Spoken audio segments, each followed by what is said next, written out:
Hello, and welcome again to my Inspirational Ingrid channel. I hope you're all well. I hope you've all had a wonderful week. So here I am again on this Saturday evening, and it's called episode 45. Let's talk about Mary and Martha. Let's talk about Mary and Martha. So for those of you that know already, I've actually been doing a walk through the Bible and talking about women, a series of women in the Bible. And it's how women in the Bible reflect our lives today, because many of them do. And so I started the year talking about Eve in episode 1, all the way down to last week. I actually spoke about Tabitha, because I'm actually in the New Testament now. I actually did the Old Testament throughout the year. And now at the end of the year, I'm coming up to the end. I will actually end with Elizabeth and Mary, the mother of Jesus. So coming up to Christmas time, I will actually end with those two women. But right now, today, I'm actually talking about Mary and Martha. Mary and Martha in episode 45. So before we actually start, please don't forget to like, share and subscribe to my channel, because this really helps a young girl out, okay? So like I said, let's look at Mary and Martha and their backstory. So Mary and Martha is actually found in Luke chapter 10, verses 38 to 42, all right? So Mary was also known as Mary of Bethany. And she was actually not really a disciple. She was more a friend of Jesus. And so was actually Martha. They were both actually friends of Jesus, okay? And so Mary in Hebrew, as you know, I've been talking about Mary because I spoke about Mary of Magdalene. I also spoke about Mary, the mother of James and Joseph. So Mary is a very common name, yeah, very common Jewish name. And it means multiple things like beloved, bitter, or rebelliousness. I can't actually say it. Rebelliousness. So anyway, that's Mary. Okay. And Martha, where's Martha now? Martha in Hebrew actually means martyr. And in Aramaic, it can mean lady or the mistress. Lady or the mistress. Okay. So that's both of them. So both Mary and Martha are actually sisters, and they have a brother called Lazarus, which I spoke about in the video last week where I spoke about Tabitha. So like I said, they live in the village of Bethany, and Bethany is very close to Jerusalem, very, very close. And it is also the place where Jesus carried out many of his miracles here on earth. This is Bethany. All right, because I've spoken about that before. So both Mary and Martha are not known to have been married or actually have had children of their own. Okay, but they have been known to live together independently, which was very uncommon for women in those days. So basically, they were a women of means by themselves. I don't actually know what their actually industry that they worked in, or how they made their money or anything like that. So but I do know that they lived independently. So whether these were young children as orphans or what, I do not know. But all I know is that these two sisters lived together, and they had their brother Lazarus as well. Okay, so in the story of Mary and Martha, there are actually three main characters. There's Jesus, Mary and Martha, and I will actually speak about Lazarus again at the end of this video. So let's go to Luke chapter 10, verses 38 to 42. Let's have a look at Mary and Martha. And it says, as Jesus and his disciples were on the way, he came to a village where a woman called Martha opened up her home to him. She had a sister called Mary, who sat at the Lord's feet, listening to what he said. But Martha was distracted by all the preparations that had been made. She came to him and asked, Lord, don't you care that my sister has left me to do the work by myself? Tell her to help me. Martha, Martha, the Lord answered, you are worried and upset about many things, but few things are needed, or indeed only one. Mary has chosen what is better, and it will not be taken away from her. So here we go, Luke 10 verses 38 to 42. So what is Jesus saying? What is Jesus saying? But what is Martha up to? Why is Martha so busy?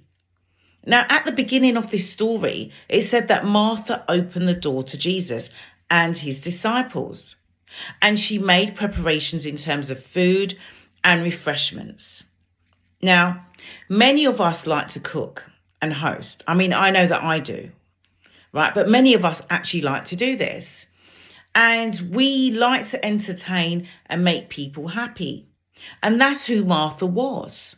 She was a hostess with the mostest. She loved to host.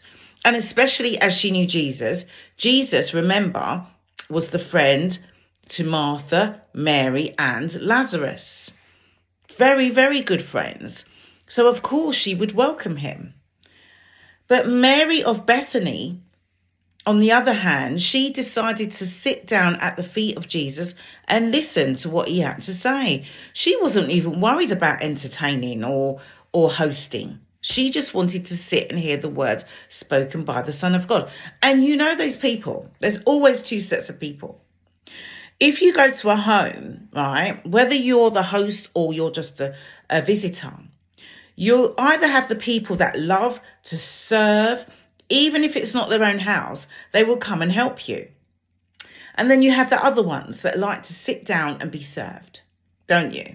There's always two sets of people when you actually go to a party. There's the ones that will sit down looking all glamorous, you know, eating and drinking and having conversation. And you've got the other ones that will run around making sure that everyone is happy and everyone is fed. And this is who Mary and Martha was in this story. However, we can get really busy sometimes. So busy serving that we can actually forget the reason why we were called to serve Christ in the first place. I'm one of them. I'm very, very busy, in serving for the Lord. I love to do anything for the Lord. Anything that the Lord asks me to do. Even if he doesn't ask me, I will do it.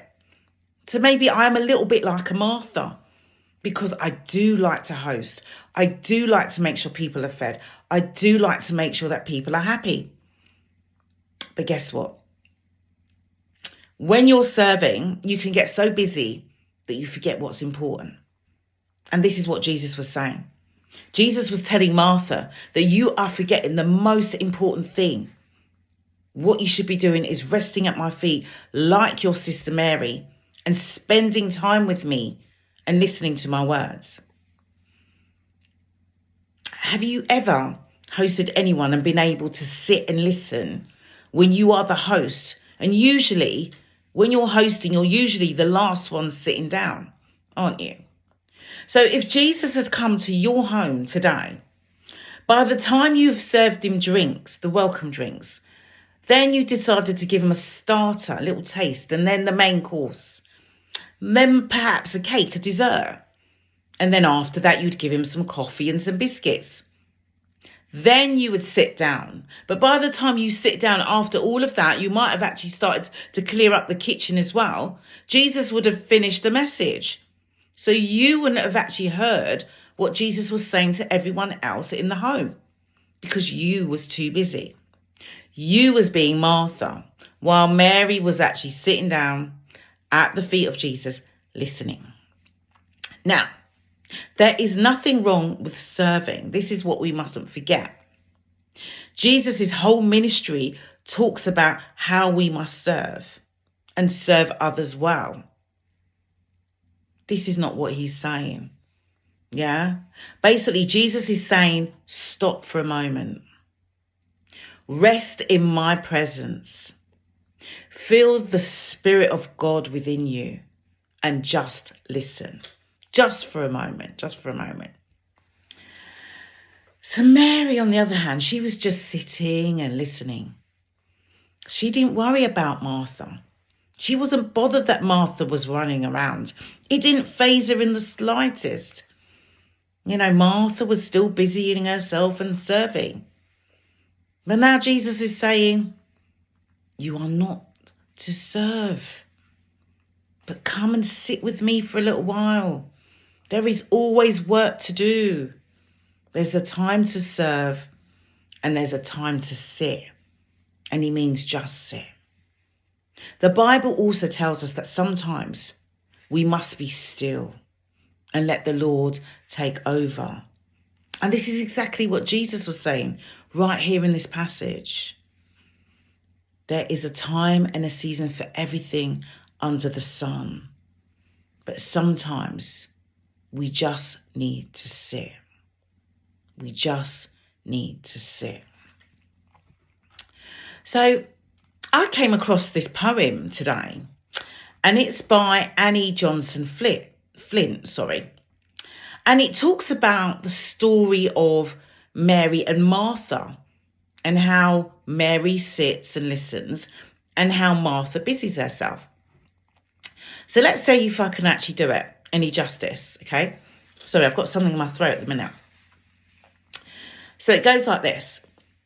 Martha was busy and hurried, serving the friend divine, cleansing the cups and platters, bringing the bread and wine. But Martha was careful and anxious, fretted in thought and in word. She had no time to be sitting while she was serving the Lord. For Martha was cumbered with serving.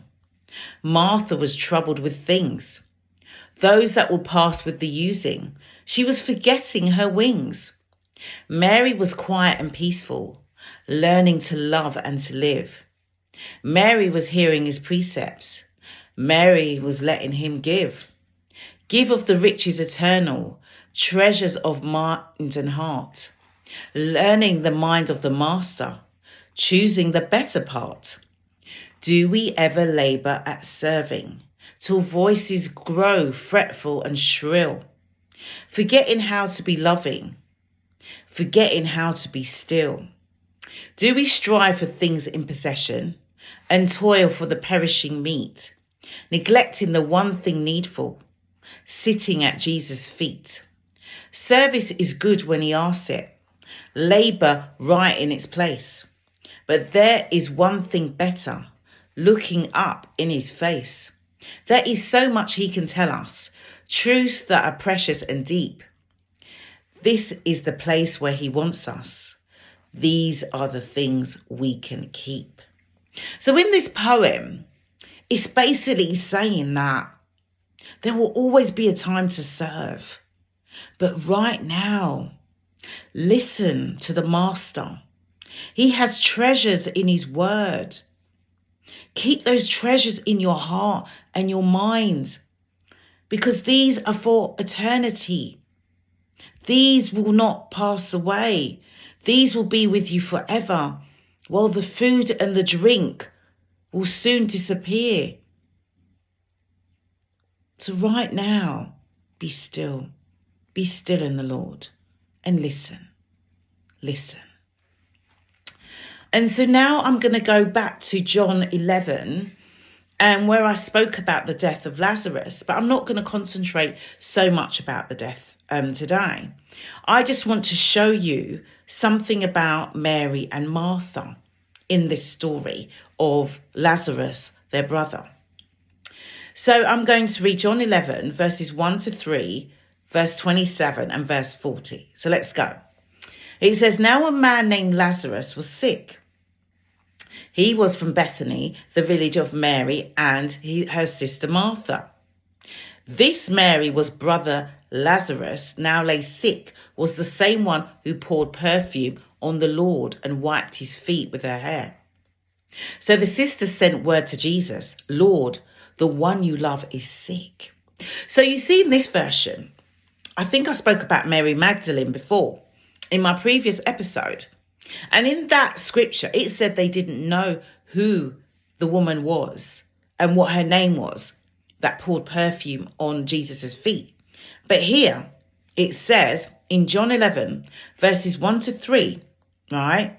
It says that Lazarus was sick in the village of Bethany, and with his sister Mary and Martha, all right? And this Mary was the brother Lazarus, now lay sick, was the same one who poured perfume on the Lord and wiped his feet with her hair. So it wasn't Mary Magdalene. It was Mary of Bethany.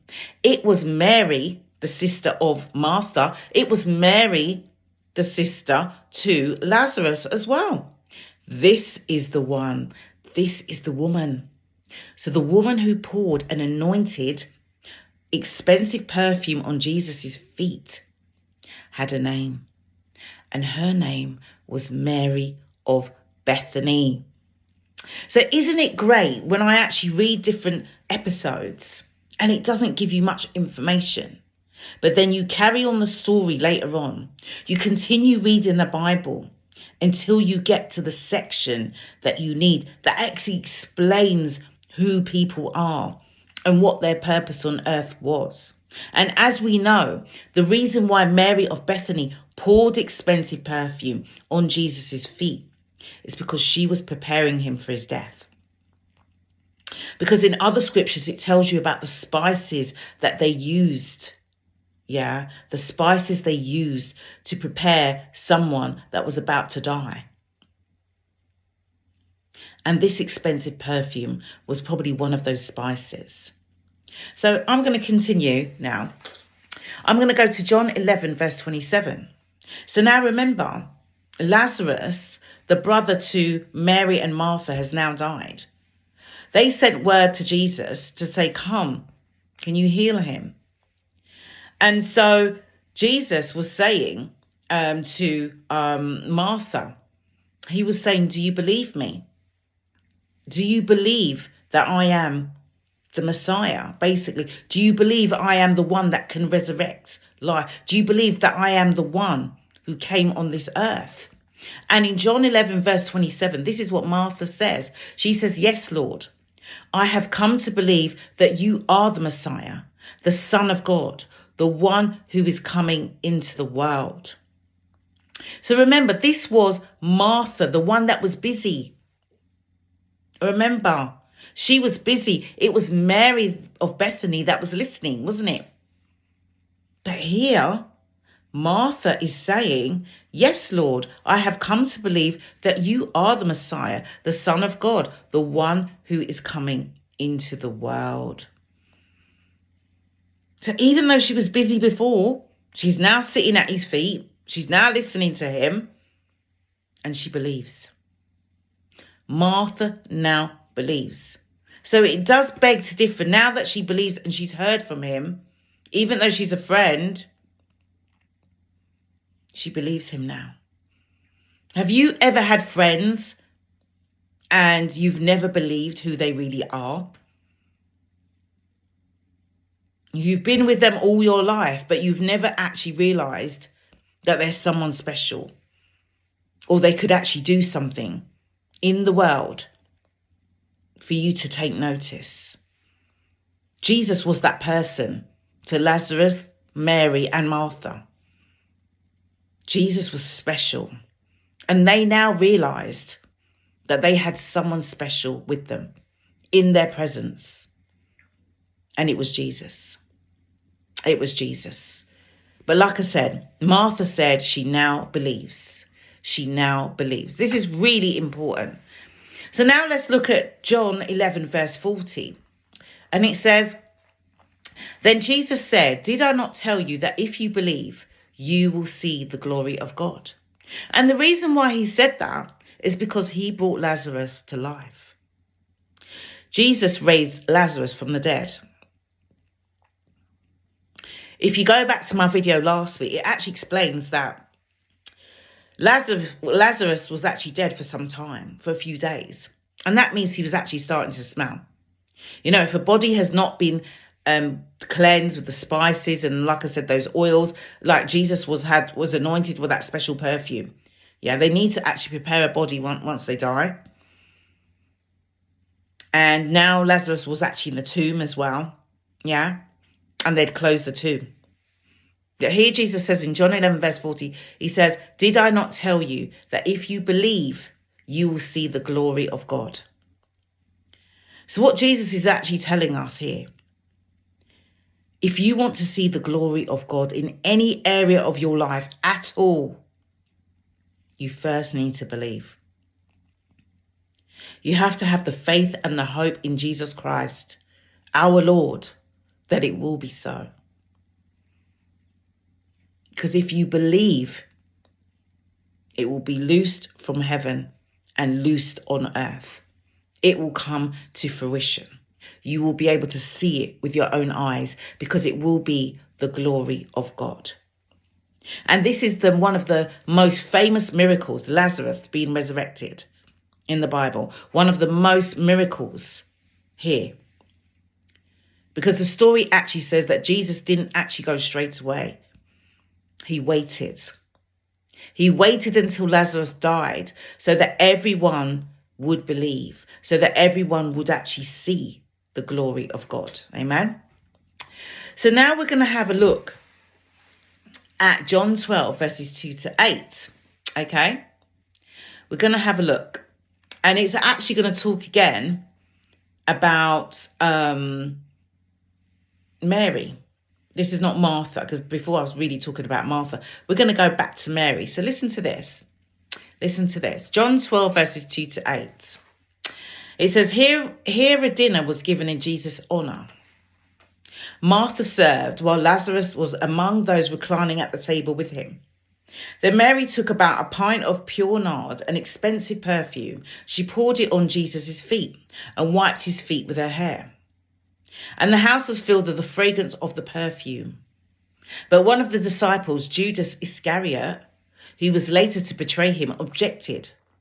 Why wasn't this perfume sold and the money given to the poor? It was worth a year's wages. He did not say this because he cared about the poor, but because he was a thief. As keeper of the money bag, he used to help himself to what was put into it. Leave her alone, Jesus replied. It was intended that she should save this perfume for the day of my burial. You will always have the poor among you, but you will not always have me. So as you can see, this story more gives the explanation now. It wasn't in John 11. It was now in John 12. Martha was preparing a special dinner because we didn't actually know before in Luke what kind of thing it was. We just know that she was making preparations. But here in John 12, it clearly says she was, preparing a dinner. And you know how long a dinner takes to do? Yeah? Martha served. Lazarus was reclining at the table. So Lazarus was making himself at home too. And Mary took a pint. Do you know how much a pint is? A pint is something about that big, like in a glass, like that big. Yeah. People that like a pint of Guinness or a pint of beer, that's what they normally have, a pint. But this was a pint of perfume. A pint. And like for women who have perfume, we just do a little squirt, don't we? A little squirt, rub our wrists and things like that. This was a pint of perfume. This was more than a 50 ml, a 75 ml, and 100 ml of perfume. Yeah? A pint. Could you imagine how expensive a pint of perfume, especially if it's one of those expensive ones, that can cost hundreds of pounds, because we know about that. So this was have been really expensive in those days. You can imagine now. These are why it's good to take notice of what happened then to what is happening with us now.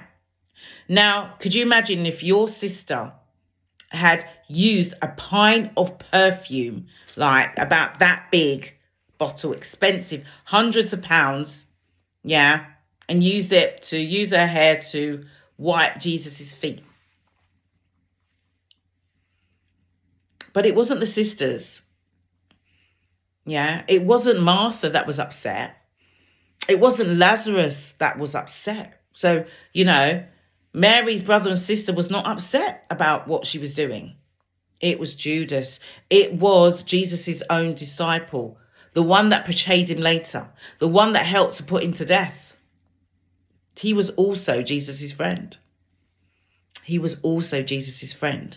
So you can see the two scenarios now between Mary and Martha and Jesus with his two friends. Jesus had Lazarus as a friend, yeah? And he also had Judas as a friend.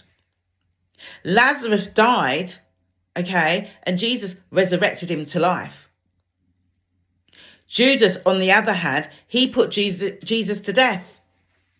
Can you see what is happening in this story? There's two sides to the story. There's Mary and there's Martha. There's the one that was busy and there's the one that is sitting listening. The two friends of Jesus, you've got Lazarus who died, who was raised to life. And you've got the other friend, Judas, who helped put Jesus on the cross. Two different scenarios, two different people. But Jesus is at the center of all of them. This is why it's so special. These stories amaze me every week. Every single week, God highlights something to me again and again and again. This is what he does all the time. It's amazing. So, like I said, Jesus said,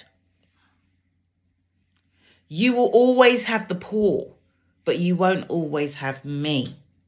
So he was basically telling them now that even though Mary anointed him with the expensive perfume, he was going to his death soon. He needed that expensive perfume because he was no longer going to be with them anymore. His life on earth was coming to an end. He was now about to do the will of the Father. So Jesus was giving them clues the whole time, but they probably didn't realize what was going on.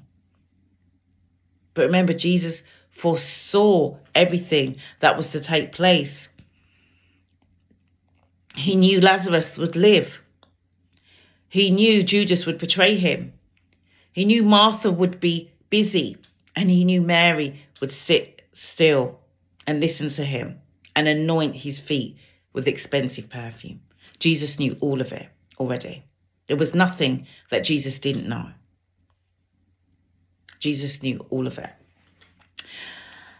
And so, like I said, this is the difference between Mary and Martha. Okay, this was the difference. But remember, they both played very important roles. Mary used the expensive perfume and sat at Jesus' feet, while Martha declared that Jesus was truly the Son of God, the Messiah that had come into the world. So both these beautiful women, these beautiful sisters, in actual fact, none of them did anything wrong. They both did everything right in the eyes of the Lord. Neither of them were bad women. Neither. They were both working for the Lord. As I spoke about all the women in the previous weeks that were helping, they were his followers. They supported his ministry. They made sure that he had everything that he needed. And here we have Martha and Mary and Martha, that also made sure that he had everything that he needed. But most of all, they were his friends. They were his friends. And so, if you truly believe today in the name of Jesus and believe that he is truly the Son of God, and believe that you will also have him always, then you too are a child of God. You are special, you are unique, and you are chosen. And you are very much loved by your Father in heaven. So may God continue to lead, guide, and protect you. May God bless you and just make his face shine upon you and give you perfect peace. I got to the end, family. I got to the end. But this was a really lovely story. I really love these stories of the women in the Bible. They really do cheer me up every week. Every single week. They might actually be the same in some parts. The scriptures may be similar or the same, but the story is different. The story is different for each woman. Each woman is unique. And each one could be or have the same story as you and me today. So I hope this story today has blessed you. I hope this video has touched you in some sort of way. Please go back and read the scriptures for yourself so you get a clearer understanding. But please also go back and have a look at my other videos, because then you can actually understand the sequence and truly understand who God is to you.